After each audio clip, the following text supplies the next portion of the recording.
दिले नादान किस्त नंबर 3। जिमल की आंखें फटी की फटी रह गईं। उसे इस हालत में देखकर और मूसा की हालत भी कुछ ऐसी ही थी। वो अपना हाथ हटाकर पीछे हटा मगर फिर से वापस पलटा। जिमल अभी संभल कर उठने वाली थी कि फिर से तकिए पर गिर गई। लड़की, और वो भी मेरे कमरे में। मूसा ने जैसे खुद से ही सवाल किया, कौन हो तुम? वो पीछे हटा और जिम्मल का बाजू खींचकर उसे बिठा दिया। जिम्मल इस आफत पर तड़प कर रह गई और अपना बाजू मसलने लगी। बहरी हो क्या? मैंने पूछा। कौन हो तुम? अब की बार मूसा की आवाज़ थोड़ी ऊंची थी। जिम्मल डर कर पीछे हटी और बेड से नीचे उतरकर दरवाजे की तरफ दौड़ लगा दी। मूसा इसके दरवाजे तक पहुंचने से पहले दरवाजे पर मौजूद था। चोर चोर! जिम्मल ने चिल्लाना चाहा मगर चिल्ला ना सकी। क्या कहा तुमने? मैं तुम्हें चोर नजर आता हूँ? उसने गुस्से से जिम्मल का बाजू थामकर अपनी तरफ खींचा, जिसका नतीजा ये हुआ कि जिम्मल इसके सीने से जा लगी। खुद को संभालती हुई पीछे हटी और अपना बाजू छुड़ाने की कोशिश करने लगी। मुझे जाने दे, मैंने कुछ नहीं किया। वो नज़रें झुकाए आंसू बहाते हुए बोली, तुम्हें लगता है कि मैं तुम्हें ऐसे ही जाने दूंगा? नहीं, जब तक तुम मुझे बता नहीं देती अपने यहाँ आने का मकसद, तब तक यहाँ से नहीं जा सकती। क्या चुराने आई थी यहाँ?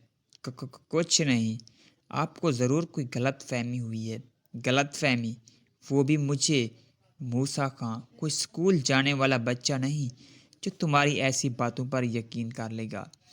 मूसा खां के नाम पर जिम्मल के नज़रें उठाकर उसकी तरफ देखा। उसे याद आया कि मेरा आज निकाह हुआ है मूसा से, मगर इसका अपने साथ रवैया देखकर उसे बहुत अफसोस हुआ। जिम्मल ने एक एक झटके से अपना बाजू उसकी गिरफ्त से आज़ाद किया। मैं आपकी ज़बरदस्ती की बीवी जिम्मल हूँ। आज आपका निकाह जिस बदकिस्मत से हुआ वो मैं ही हूँ। इतना बोलकर वो चेहरे हाथों में छुपाए रोने लगी। कौन बीवी? मूसा के सवाल पर जिम्मल को जैसे करंट लगा। वो हैरत ज़दा सी उसे देखने लगी। वो बड़े गरूर से अपनी बात बोलकर बेड की तरफ बढ़ा, अपनी शर्ट उठाकर पहनने लगा। Get out! जिम्मल अपनी जगह पर खड़ी आंसू बहाती रही। आई से get out from my room! वो गुस्से से जिम्मल की तरफ पलटा और उसे बाजू से खींचते हुए दरवाजे तक ले गया। इस कमरे से बाहर निकाला मगर फिर रुक गया और उसे बाजू से खींचते हुए आगे बढ़ा। उसे सीढ़ियों की तरफ धकेल कर पुरीशन का दरवाज़ा लॉक कर दिया। शर्ट उतार कर टीवी लाउंज के सोफे पर फेंकी और कमरे की तरफ बढ़ गया। लाइट ऑफ की और आराम से बेड पर लेट गया। जिम्मल बेयकीनी से बंद दरवाजे को देखती रह गई। चांद पर लगे ऐसे संभलने में कि इसके शौहर ने उसे कमरे से बाहर निकाल दिया। वो बेबसी वहीं सीढ़ियों पर बैठी आंसू बहाती रही। दीवार से टेक लगाए न जाने कब इसकी आंख लग गई। उसे पता ही नहीं चला। मिसेस खान ने सुबह हिदा को मुलाजमा के साथ जिमल और मूसा के लिए नाश्ता देकर भेजा, बस शोहर के सामने अच्छा बनने के लिए, वरना तो वो खान साहब की गैर मौजूदगी में कभी मूसा को पानी तक नहीं पूछती थी। मैम डैड जल्दी आएं, भाभी सीढ़ियों में बेहोश पड़ी है। हिदा की आवाज़ पर दोनों सीढ़ियों की तरफ दौड़े। जिम्मल सीढ़ियों में गिरी हुई थी। इससे बेगानी मिसेस खान ने आगे बढ़कर उसे बाजू से हिलाया तो वो हड़बड़ाकर उठ बैठी और सबको सामने देखकर चौंक गई। ये तो बिल्कुल ठीक है। मिसेस शाह ने किन अखियों से हिदा की तरफ देखा ही नहीं। मैम, वो भाभी सीढ़ियों में लेटी थी तो मुझे लगा बेहोश है। वैसे भी सीढ़ियाँ सोने के लिए थोड़ी होती हैं ना भाभी जी। जिम्मल ने सर झुकाया मुख्त से जवाब दिया, ये मूसा का काम है खान साहब। खान साहब आगे बढ़े और गुस्से से दरवाज़ा पीटने लगे। बदतमीज़ की भी इंतहा कर दी है। آج اس لڑکے نے نہیں انکل، ایسی کوئی بات نہیں ہے۔ زمل پھر بھی اس کے حق میں بول رہی تھی۔ آپ لوگ جائیں، نیچے میں آ رہا ہوں۔ خان صاحب کی آواز پر وہ دونوں ماں بیٹی نیچے چلی گئی اور ساتھ ملازمہ بھی۔ سورج کی تپش آنکھوں پر پڑی تو کاشف آنکھیں مسلتے ہوئے اٹھ بیٹھا اور نہ چاہتے ہوئے بھی گھر کی طرف چل دیا۔ گھر پہنچا تو ماں اور بہنیں اس کے انتظار میں بیٹھی تھی۔ عائشہ بھی وہیں بیٹھی تھی۔ کہاں تھے تم ساری رات؟ اس کی ماں غصے سے بولی۔ کاشف نے ان کی آنکھوں کا کوئی جواب نہیں دیا اور اپنے کمرے کی طرف بڑھ گیا۔ میری بات کا جواب نہیں دیا کاشف؟ وہ غصے سے اس کے پیچھے چل دی۔ میرے پاس آپ کے کس سوال کا کوئی جواب ہی نہیں ہے۔ اماں الماری کھول کر اپنے کپڑے نکالتے ہوئے بولا۔ اس کمرے میں سارا سامان زمل کے جہیز کا تھا۔ وہ الماری کھولتے ہی سوچ میں گم ہو گیا۔ اسے اور زمل کے کپڑے سامنے تھے جو اس نے زمل سے ویڈیو کال پر دکھا دیا